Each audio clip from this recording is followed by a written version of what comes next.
DICE came out of their bunker this week to announce that they have no interest in doing anything other than working on and improving Battlefield 2042. And they said that it hurts them that their fans are disappointed. And I'm saying here, God fucking speed. I don't think there's been more than 4 people working on that game until now, and maybe they're just like dumping a bunch more resources on it. But Mr. Black, if you were heading up over there at EA and you were looking at Battlefield 2042 and how that's been going, and how the last couple of times at BAT have been going, are you going to continue to dump a bunch of resources to try and salvage 2042, or do you just accept that maybe this path was not the one that they should have taken and try something else? You know what? I'm going to just think outside the box here. I'm going to say I'm going to say I agree with their decision. Oh, okay. But why? The game will fail. I mean, it's already failed. Yes. They're not. But I think this play is a damage control play. I think if they can, game is dead. And if they can at least make a competent dead game and say, hey, yeah, we were disappointed with how we launched this thing, but we made it good. Obviously, people were turned off and a lot of people didn't come back, but it'll at least show the world that like they're capable of fixing a game and making a competent Battlefield. So that the next time they announce the inevitably next Battlefield, that they can say, hey, listen, we know where we messed up. We made the game good. We know what we need to do this time around. We've listened, and we have proof of concept. If they just kill this thing and pretend it didn't happen, and then they announce another Battlefield in 2 years, they're fucked.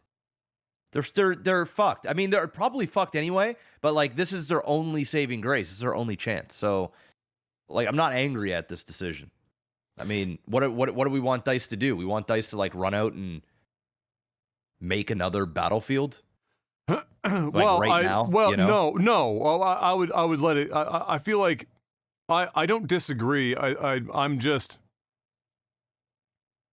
How do you? My concern would be how do you walk the line between the hard line between attempting to rebuild something that is salvageable versus the sunk cost fallacy of we've already put so much into this, we might as well keep going. And that's a real fine line. Holy fuck, is it ever a fine line? And honestly, it's probably the biggest question that when answered by a, let's say, a lead designer or well, not even lead designer. Let's just say, let's make it business terms and not just gaming. The CEO of a company making the call on that is what separates the men from the boys or the women from the girls. Because ultimately that is the hardest question when a product is not just coming out of the gate firing on all cylinders, is where is the line where we stop investing in turning this around and accept that we have our losses versus continuing to dump money into it because it's that sunk cost, slippery slope type shit where you just keep funneling money in and then you have to cancel it eventually. It's just that you waited too long and now you've wasted even more money. That's a hard question. And sometimes there's a bit of luck involved in that. And I think 2042 might be a little bit of that.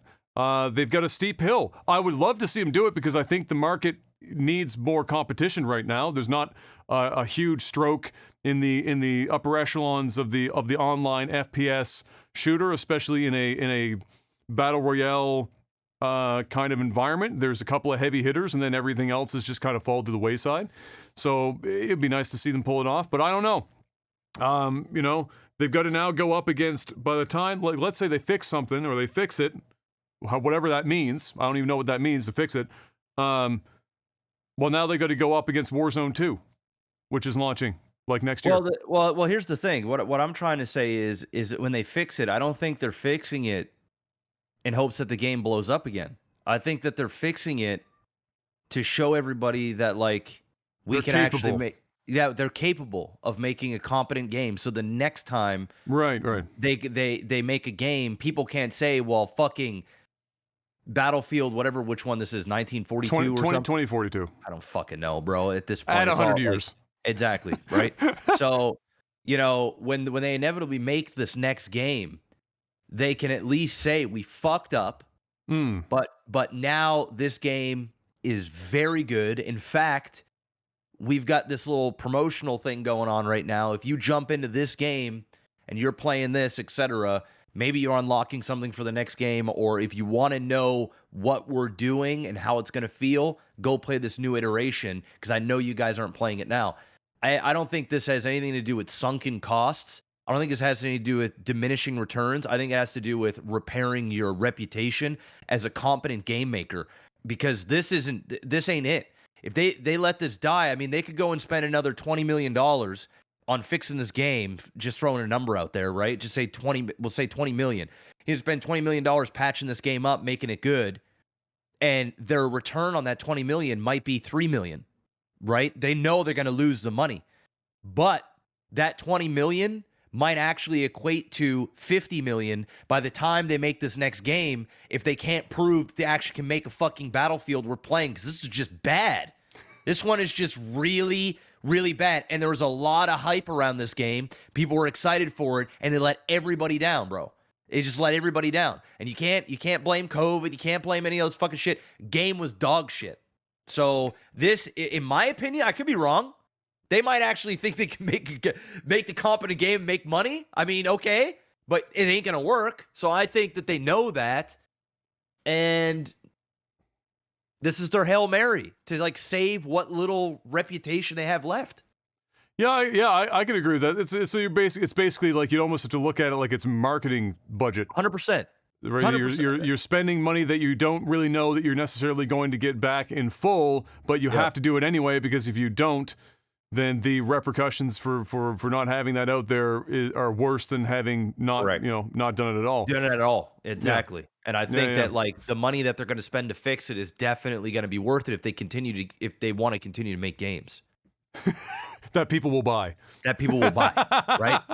That'll have any type of marginal success, but we'll see.